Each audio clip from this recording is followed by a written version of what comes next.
Switzerland میں 2-3 دفعہ گیا ہوں، دنیا کا خوبصورت ترین ملک ہے، اور ایک آدمی غریب نہیں وہاں، ایک آدمی وہاں غریب نہیں، سب خوشحال ہیں، مالدار ہیں، فقیر غریب ایک شخص بھی نہیں۔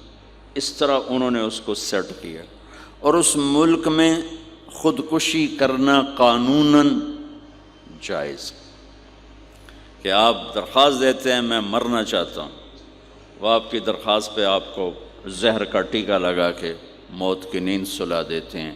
ملک خوبصورت، لوگ خوبصورت، وادیاں خوبصورت، گھر خوبصورت، سواریاں خوبصورت، شہر چمکتے اجلے۔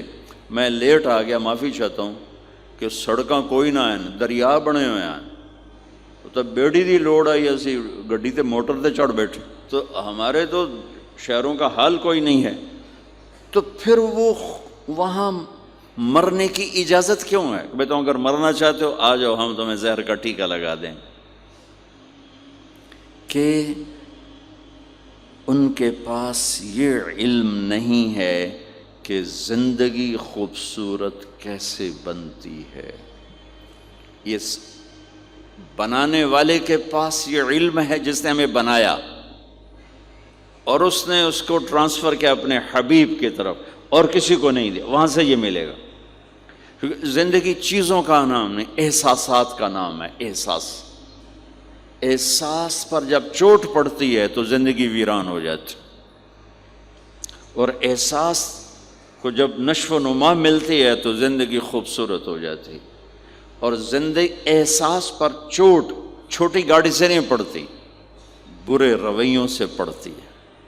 برے اخلاق زندگیوں کو تاریکی میں دھکیل دیتے ہیں، اور اچھے رویے اور اچھے اخلاق وہ زندگی کے اندھیروں کو اجالوں میں بدل دیتے۔ ایک آدمی 20 کنال کے گھر میں رہتا ہو اور بچے نافرمان ہوں، کیا خیال ہے اس کی زندگی میں خوشی ہوگی؟ اس گھر میں رہنے والی ماں خوش ہوگی؟ یا خاوند بیوی میں بدتمیز ہوں، عورت کی زبان بھی لمبی ہو، مرد کی زبان بھی لمبی ہو، تو کیا انہیں رولز رائس میں بیٹھ کے سکھ محسوس ہوگا؟ یا سونے کے پلیٹوں میں کھانا کھا کے ان کے اندر خوشی داخل ہوگی؟ میرے بھائی بہنوں، زندگی احساس کا نام ہے، اور احساس کو انگوٹھی نہیں خوش کرتی، زیور نہیں خوش کرتا، 22واں گریڈ نہیں خوش کرتا، چیزیں نہیں خوش کرتی، بڑے بڑے محل خوش نہیں کرتے ہیں۔ احساس کو خوبصورت اخلاق پانی لگاتے ہیں، اور احساس کو بد اخلاقی آگ لگا دیتے۔ بھائیوں میں سلوک نہ ہو، خاوند بیوی میں سلوک نہ ہو، اولاد ماں باپ میں سلوک نہ ہو، پڑوسی میں سلوک نہ ہو، تو وہ جنگل بن جاتا، جنگل بن جاتا۔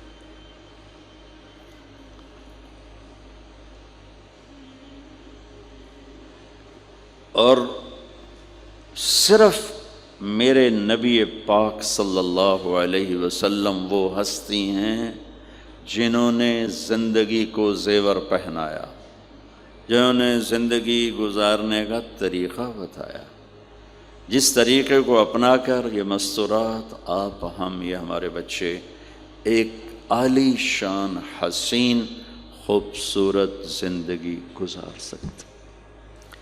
تو ہمارے ذہن میں تھا کہ ہمارے بچے اللہ کرے اپنے نبی کو پہچان لیں، اور ہم بڑے بھی پہچان لیں کہ یہ خیرات وہاں سے ملتی ہے،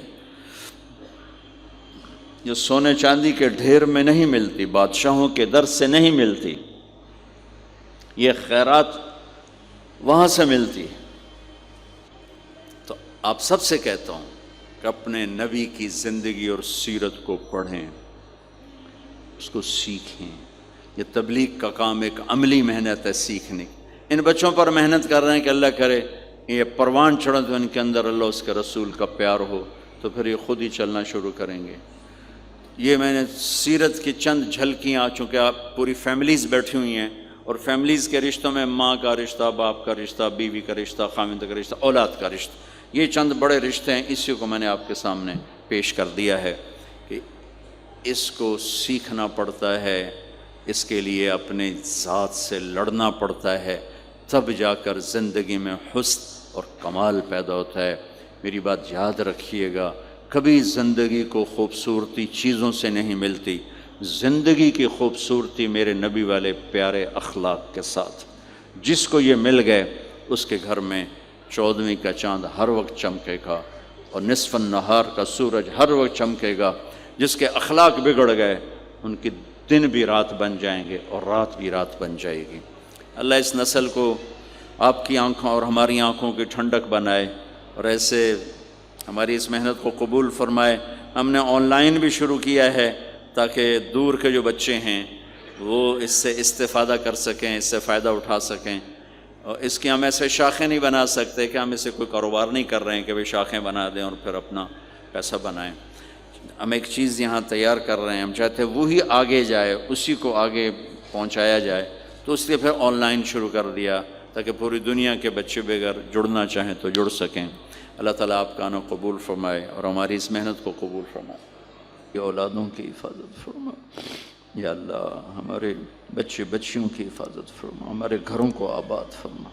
جن گھروں میں ناچاکی ہیں ان میں محبت پیدا فرما، جن کی اولادیں نافرمان ہیں انہیں فرما بردار بنا، جن کے رشتے نہیں ہو رہے انہیں غیب سے رشتے نصیب فرما، جو تنگ دستی کا قرضوں کا شکار ہیں ان کی تنگ دستی دور فرما، قرضے دور فرما، جو ناجائز مقدموں میں پھنس گئے ان کو مقدموں سے رہائی نصیب فرما، جو آپس میں لڑے ہوئے ان میں صلح کروا، جو روٹھ گئے ان کو آپس میں منا دے، جو بچھڑ گئے انہیں آپس میں ملا دے۔ یا اللہ رشتوں کی قدردانی نصیب فرما، ہمارے چھوٹے سے ادارے کو قبول۔ یا اللہ ایک تنکا ہے میرے مولا، چمن کی تمنا ہے، ایک پانی کا قطرہ ہے اور بھڑکتی آگ کو بجھانے کا شوق ہے۔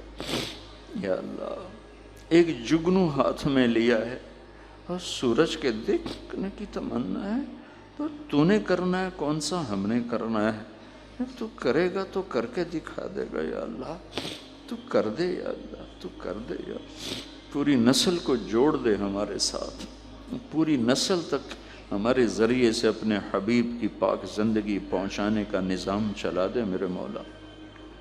یہ جتنے خواتین و حضرات آئیں ان سب سے راضی ہو جا، ان کی نسلوں سے راضی ہو جا، ان کے دکھ درد دور فرما، ان کی تنگیاں دور فرما۔ ہمارے ادارے میں کام کرنے والے، کام کرنے والیاں، چاہے وہ وہاں چوکیدار ہیں، چوکیدارنیاں ہیں، ملازم ہیں، جو جس طرح بھی ہمارے ادارے کے ساتھ جڑے ہیں، ان سب کو دنیا اور آخرت کی ہر خیر نصیب فرما۔ ان حال والوں کو بھی دنیا اور آخرت کی ہر خیر دے، یہ سپیکر والوں کو بھی دنیا اور آخرت کی ہر خیر عطا فرما، اس پر کام کرنے والوں کو ہر خیر عطا فرما۔ ہم سے راضی ہو جا، ان سب سے راضی ہو جا۔ وصلی اللہ تعالی علی النبی الکریم، آمین۔